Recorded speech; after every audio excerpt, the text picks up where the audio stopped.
Welcome to Climate Action News, the Aftershow. So we're all familiar with our guests, and we're going to just dig right into it. Right now, I would like to talk to you, Andreas. Something quite interesting has happened with Scania.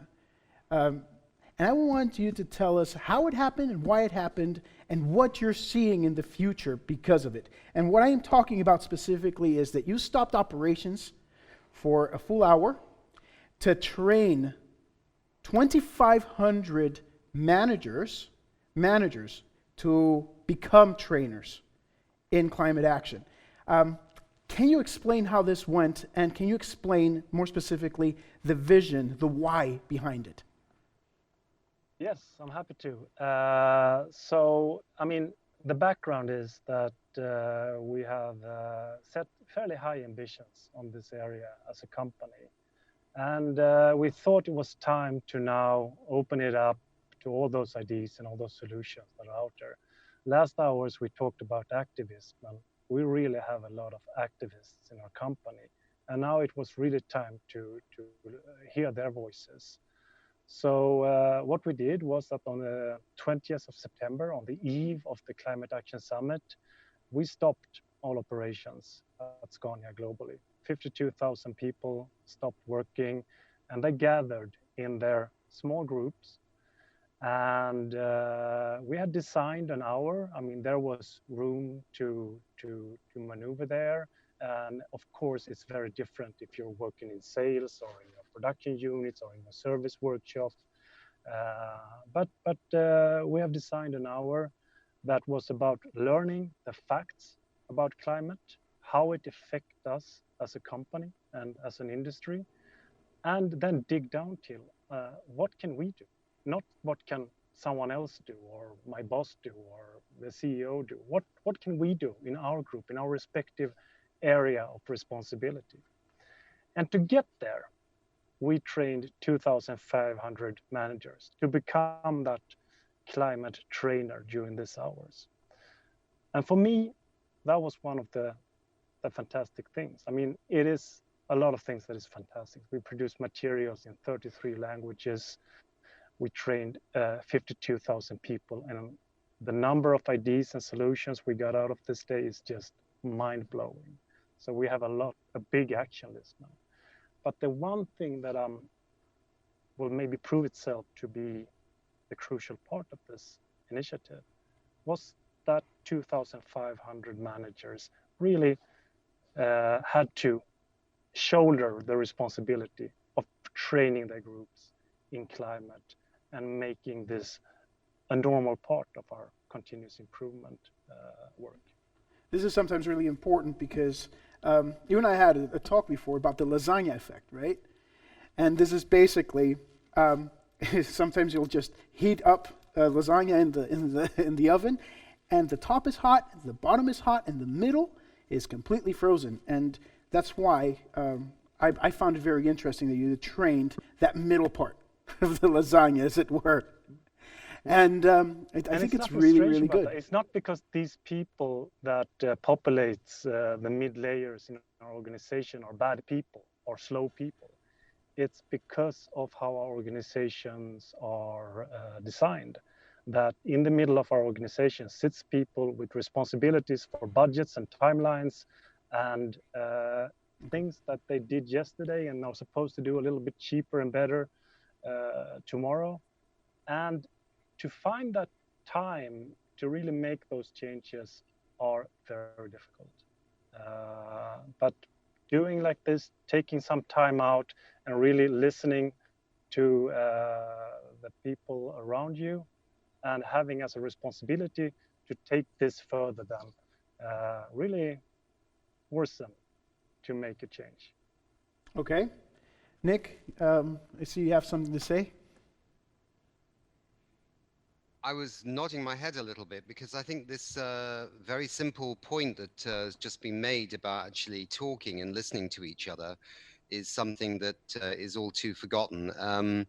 Because, you know, in the end, we are all human beings. In the end, we are people. And, you know, if you speak to people in the middle America, you might find people who basically don't want to accept the science of climate change. But I had an experience last summer where I ended up with an electric car journey from San Francisco to New York, and the conversations I had in Walmart car parks, plugging in an electric car with people who shared a very different worldview to me on what climate change is.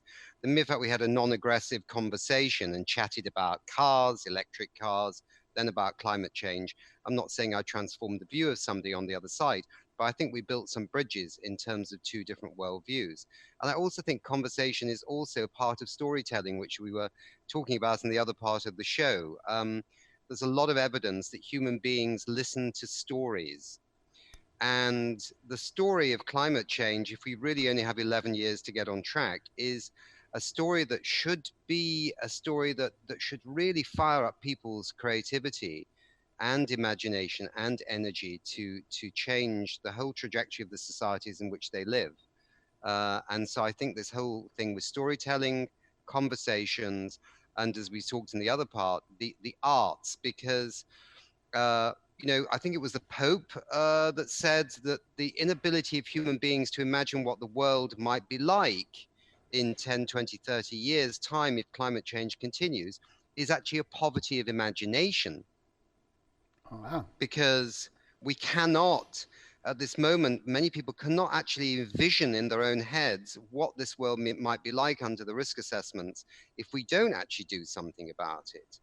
And yeah, how you connect all these dots and create motivation with different means and storytelling and the arts and conversation and community work and so many different things. It can't be a top-down thing anymore. It needs to somehow be in that middle area of society, which is actually where we all live, like middle management. Absolutely.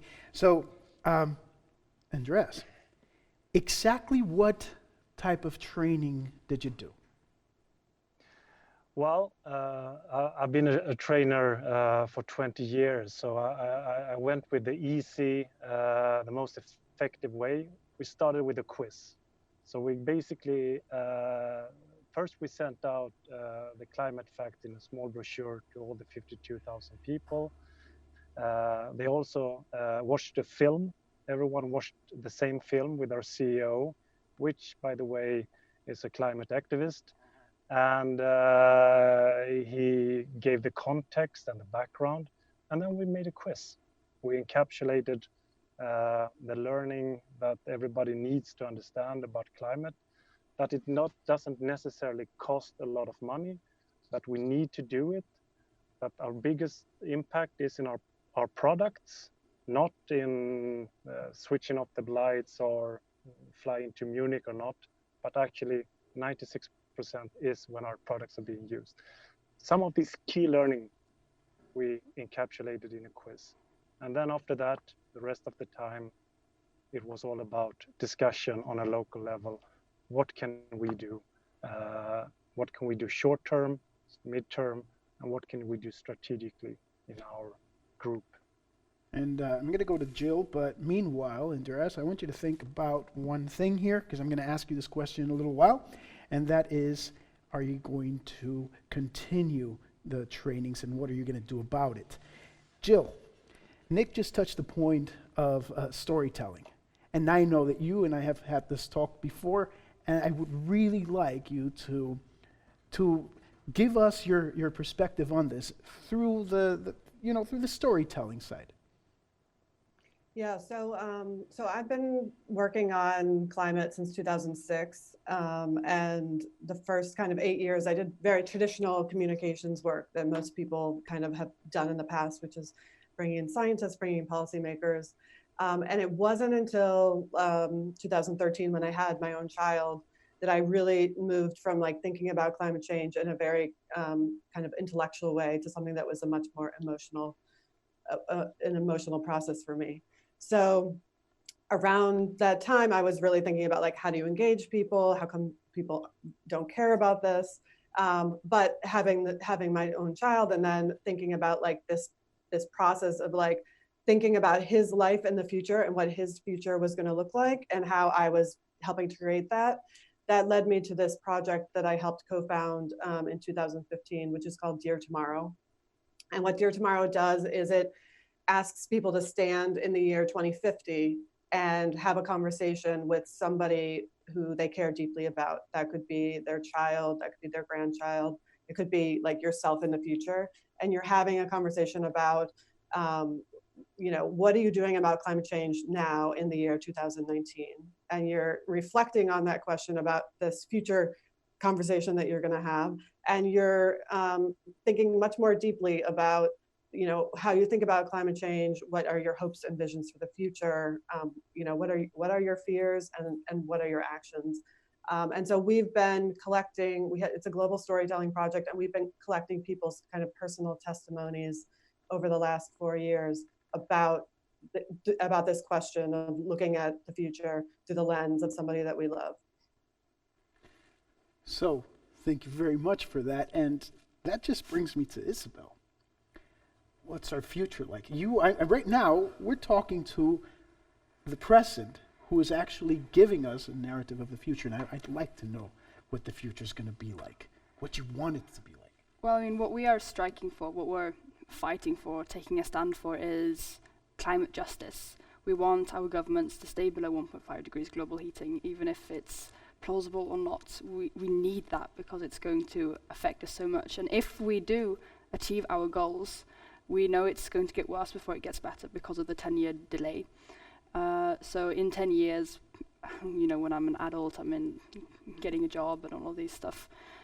But it's going to get a bit worse. But at the same time, what we really want is climate justice. And that's the people that are the most affected are going to be the ones that are getting the most support, because it's people like us, people living in Sweden and in other Western countries, that are mostly creating the crisis, and we're the ones that are making that people in these areas that are most fragile and poor and often a lot of poverty, they're the ones that are going to be the most affected. And I want it to be fair. I want the people that are living in these conditions to have an availability and so that people can have the same chances in life, and that they aren't the ones that are having problems because of our actions. They're not ones suffering because of us. Why is that important to you? I think it's important because it's fair. I think it's unfair that my lifestyle affects someone else, that our politicians' inaction, our politicians' greed and their want to make money is putting all of these people in pain, putting all of these people in suffering and in danger. And it makes me so angry that our politicians know that this is going to happen, and they know that it's so unfair and it's going to hit these people the worst, and they don't do anything. And that's why we need to continue fighting for climate justice. Thank you very much. And we're going to get back to that in a bit. Cathy. Okay, Cathy, so you've had something quite terrible happen to you recently, right? Yes. Could you, if it's okay with you, tell us about it and relate it to what Isabelle has just said? Okay, so last winter here in my city of Sudbury, Ontario, Canada, we had record snowfall of approximately 3 meters throughout the winter. As well, we had 2 ice storms in the middle of winter. Imagine I live in the middle of the continent, rather north. It doesn't usually rain in the middle of winter. I sent roof cleaners up onto our roof to clear our roof. They couldn't, it was cemented on there, the ice that had built up. And when we had a warm day in early April, the front of my house was faced south and the back of my house faced north. The front of the house melted faster than the back of the house, the ice on the roof, and the back of the house, the roof punched down 2 feet, pulled the walls apart. And we sent an engineer up into our roof. He condemned our house and we were booted out of our house, basically becoming climate refugees. We lived in a hotel for over 5 months and we've just moved back in. It was stressful. I've never heard my daughter scream like she screamed when she went to her bed that night. We weren't in the house when the catastrophic event happened. And she laid down in her bed, and there was a massive crack on the back of her wall. And she let out a scream that would terrify a mother. So climate change is here. It's real. It's now. And just for perspective, that summer was the hottest summer I'd ever experienced up here. Again, I live in a northern community. It rarely gets above 25 degrees Celsius. And for my American friends, we'll say 75, 80 Fahrenheit. It was blowing, into the high 90s or into the low 30s. We had 2 tornado warnings, and we had a very severe drought and forest fires, multiple forest fires all around our town, and bad air quality. In fact, the biggest forest fire in almost 30 years, just south of our city, the previous summer. So climate change is here, it's real, it's now, and it's only going to get worse. We need to act now. So, Jamie, your perspective on it, please, from your leadership point of view. Because, of course, we know that being a leader, we need to see more and see more before the rest of the people.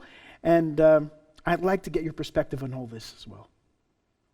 I think you said that being a leader takes seeing what's coming next and not waiting for everyone else to lead, but saying, I see what's happening. And I think we're in a time right now where people all over the world are talking about climate change in the mainstream, and it's becoming much more normalized to be talking about climate change. And it's easier for more and more people to lead because you sort of get that reward and that sort of signaling of like, oh, this is something like when there's only a few people talking about a climate catastrophe, it's easy to say like, they probably don't know what they're talking about. If what they were saying were true, everyone would be talking about it. And now everyone has been talking about it. And so I think the early leaders are paying off in what is now more people around the globe stepping up into leadership. And on the topic of leadership, I just wanted to ask a question about Scania.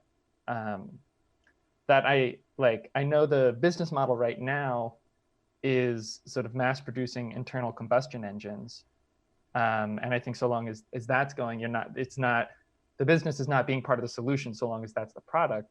Like, is there a date when the business is going to be not producing any more internal combustion engines, but producing all electric vehicles? Yeah, and sooner than we think. I won't give you a year, but we're seeing a rapid ramp up during the 2020s, where we will see volumes on par with the combustion engines for the electric. And please remember that electrifying a passenger car is fairly easy. To electrify something that should run with 60 tons for maybe 5 hours before you can charge it, having an uptime of maybe 20 hours a day, that's a challenge. And that's why we need to work with politicians, why we need to work with society for a rapid ramp up of charging stations, electric highways, and so on. So definitely, it's all in the plans, and it's all a prerequisite for us to be able to reach our science-based target. The combustion engine has a life for some more years. We also have the broadest range of engines that can run on alternatives to diesel or fossil fuels. But those fuels are unfortunately more expensive, less available, highly taxed around the world, and so on. So we're seeing that electrification will come sooner than we think. That's incredible. On par with each other in the 2020s. Andreas, I have another question here for you. As a person in charge of sustainability for Scania, I suppose that I assume that you've done your due diligence and spoken to other companies and other people about the training and the type of training that you're doing. What's the feedback you've had from them?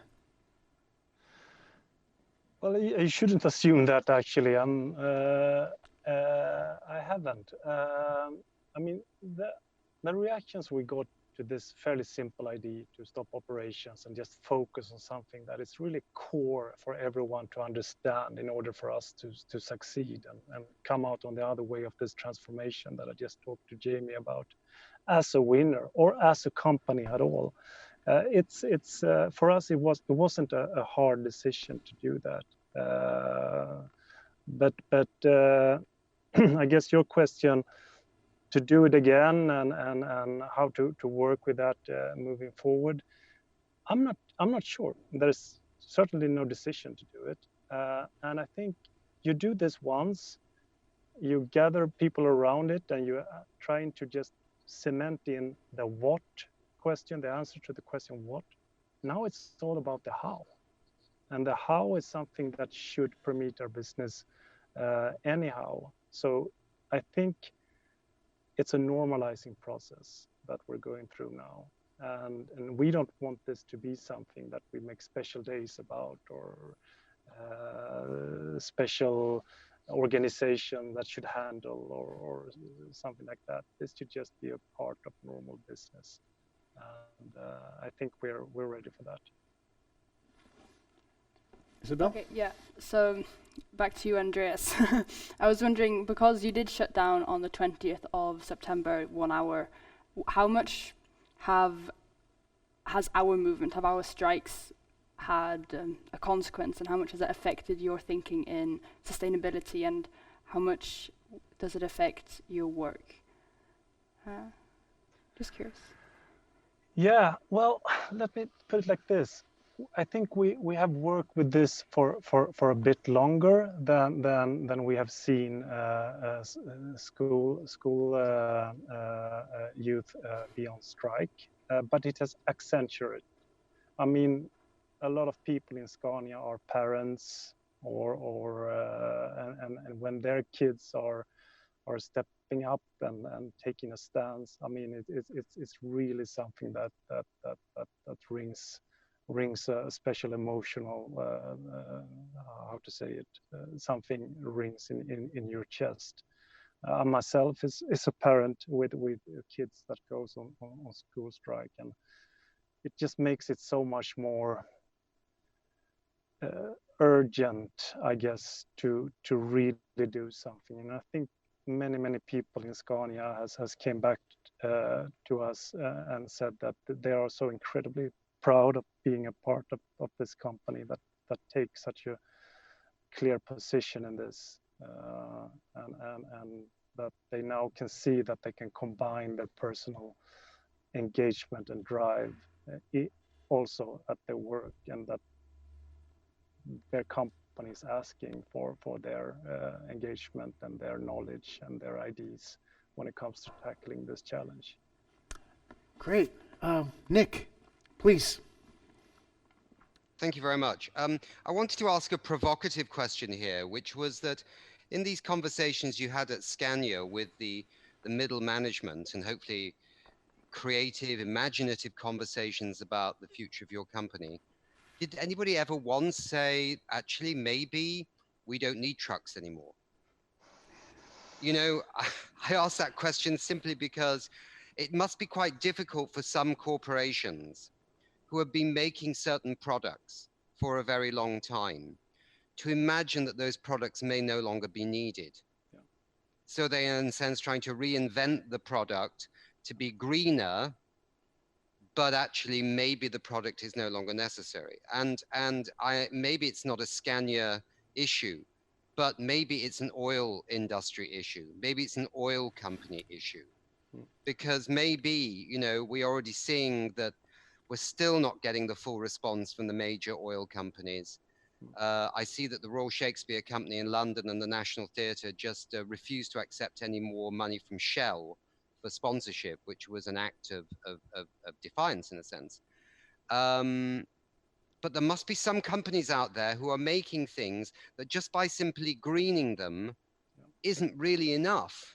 We actually don't need those products anymore. I mean, that so Andreas, can you respond to that in briefly, please? Yeah. Well, it's a big question, but I will give it a try. I mean, this is also a big part of our taking a stance now. We're not seeing ourselves as a part of an industrial vertical delivering trucks and buses. We're seeing ourselves as a part of the ecosystem of transport. And Nick, your question, will we still produce heavy trucks and buses in 10, 20, 15 years? We don't know, honestly. We're not sure, but we know that we're going to be a part of solving the transport, being a part of transport. That's what we do. That's what we know how to do. Then if they run on electricity, or if they are driven by a man or a computer, these are questions that we have to answer. The odds are stacked against us. I mean, if you look at any big technology revolutions in the past, you see that the companies that went in dominant into this transformation, they don't exist on the other side, basically. So we have the odds stacked against us, but I think we have a chance to prevail because we are redefining our industry and our purpose and our company. Now, you're touching really important and key leadership points here. So now I want to shift gears a little bit, and I want us to talk about transformational leadership. Basically, how we're going to transcend our company, transcend our borders, transcend, our generation, the empathy that's required for us to have with our future generations and with people outside of our circle of influence. I know, for example, Scania is doing something interesting, which is reaching out to their clients and training them too.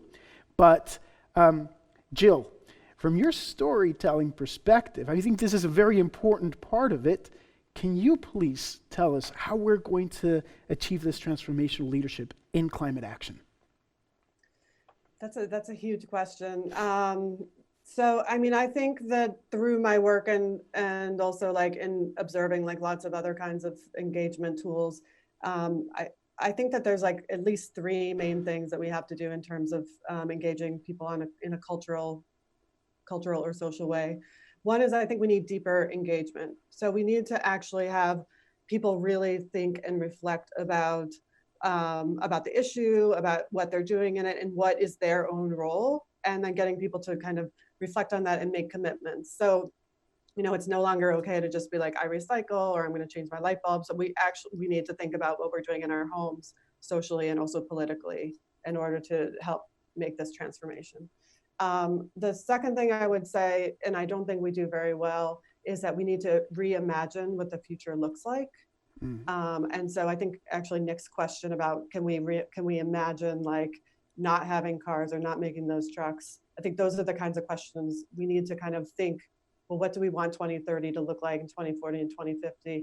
And how is society going to be structured? And like, what are the things we need and don't need? And what is our relationship to other people? I think we have big questions to ask, but, that is like kind of, we need to think ahead and say like, what could the world look like? What could our lives look like?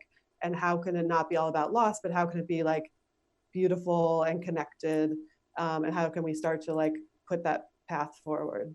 And then I just think back to the question we were discussing before around creativity. I just think we really need new ways of engaging people that's not just only like mobilization or strikes, which is amazing, but we also need to engage people through art and culture and just everything that we experience day to day.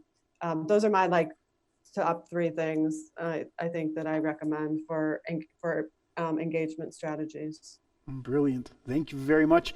And okay, Isabelle, you are pretty much a leader right now who is a transformational leader. You're going to be acting in this generation and next generation and one after.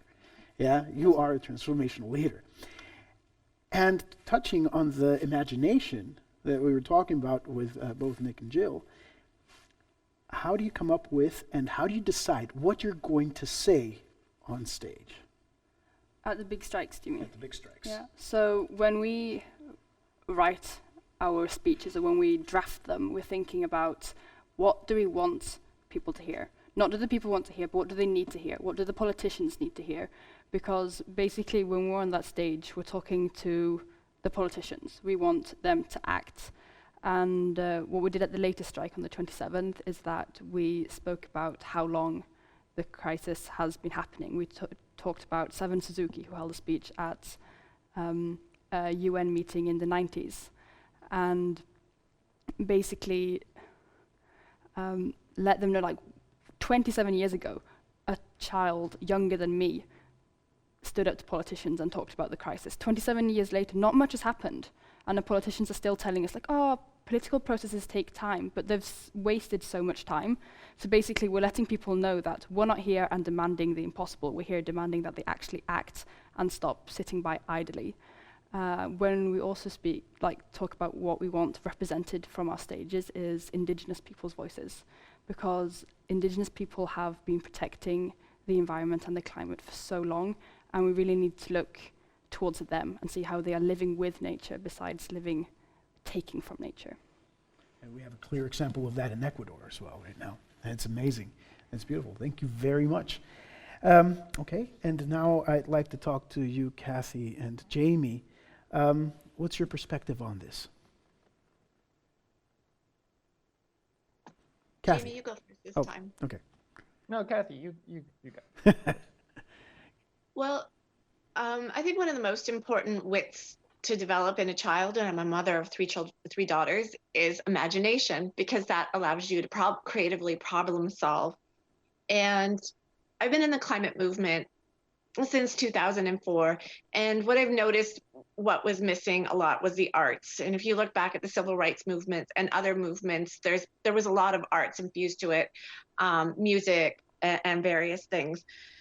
So I feel that we need to, in addition to our creating political will, also stoke the imagination, and we can do that through arts. And one project that has been very successful worldwide is this project called Parachutes for the Planet, where people in over 80 countries children and young adults have painted their ideas on giant parachutes about what they want the future to look like.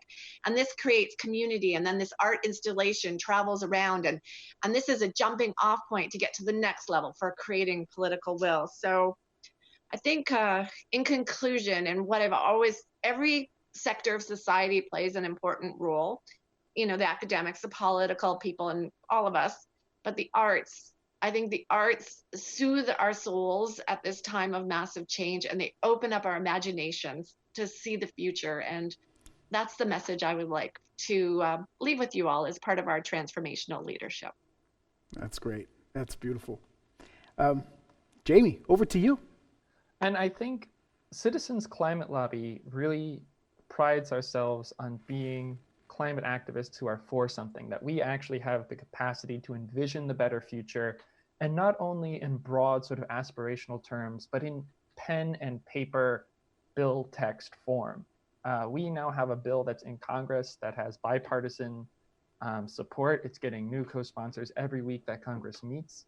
And it will reduce all U.S. emissions 40% in 12 years. And like I said, it has bipartisan support, and it'll help people economically who are low income and middle income. It'll put more money in people's pockets. So this is the sort of like win-win-win scenario that we've all been dreaming of for so many years. And so long as the only thing we're saying is no, no, no, we don't want that, that's not going to be enough to get us across the finish line of actually transforming the infrastructure of the globe. To do that, it takes the positive vision and the ability to actualize and manifest what you want, put it in bill text, and get politicians on the record in support of it. Spot on, Jamie. Yes, absolutely. Okay, well, right now I'd like to go over to you for any last words or comments, Isabelle.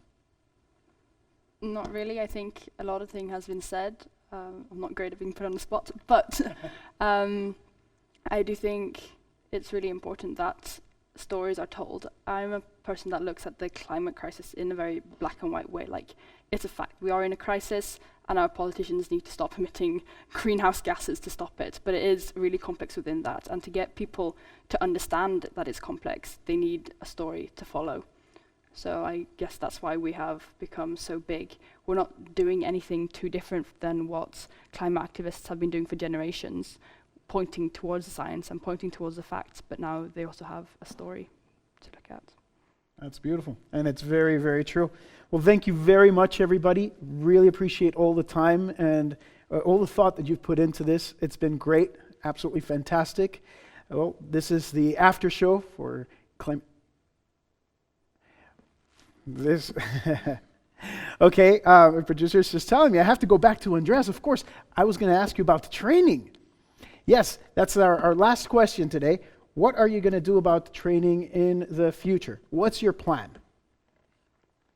Okay, I was into that before, and I don't have a plan, to be honest. I mean, it's we have now set this at the front, at the core of everything we do. Now the organization just need to deliver on it, deliver all those ideas, because the targets we have set, we will never reach with just powertrain improvements or with business as usual. We need to reinvent a lot of things here in order for us to get there. And I think our job was setting the spotlight on this and now make it into a normal part of operations. If we see that we need to inject some more energy, positive vision, what all you guys have been talking about during this hour, then we won't hesitate to do it again. So right now, what we can see is that we're talking about imagination, reinventing, imagination, storytelling. We're getting to the core of our hearts, yeah, and we're using science for it as well. This is a brilliant and amazing combination. It's a winning combination for transformational leadership for sure. So my advice to everyone is switch on that imagination button. Open your hearts, open your minds, listen to the science, tell the stories, and just go forth and talk to people. Be a leader in your own community. Be a leader to yourself. Transform this world. Because we deserve it, right? So thank you so much, everybody. It's been amazing. It's been great. It's been great to be here in Stockholm. And well, this was the after show for Climate Action News. And, well, it's been great. Thank you so much.